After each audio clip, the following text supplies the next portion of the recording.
Nous bénéficions d'un partenariat avec la CCAS depuis de nombreuses années. C'est un partenariat très fidèle, très utile parce que au départ c'était une sorte d'aide financière au déroulement et à la réussite de la course du cœur qui intéresse beaucoup la CCAS dans ses valeurs pour la promotion du don d'organes. Mais au-delà de ça, la CCAS a souhaité, et nous alors ô combien, organiser des conférences dans des centres de vacanciers.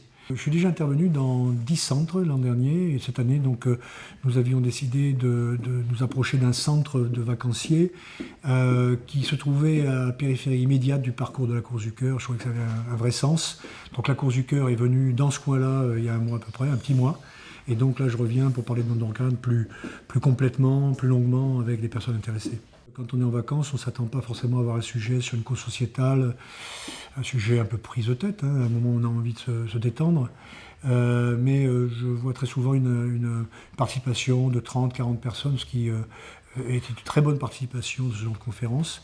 Et surtout, comme je l'ai dit, une conférence qui est censée durer 1 heure, 1h15, et qui dure et qui se prolonge très souvent par le flot des questions des vacanciers.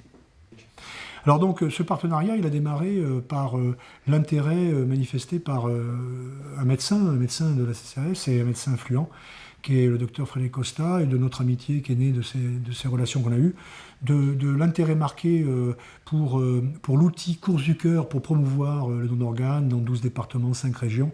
Et Frédéric n'a pas voulu se satisfaire de ça, il a souhaité aller au-delà de cet événement et d'essayer de parler de don d'organes un peu tout le temps et de profiter vraiment de ce réseau de la CCAS.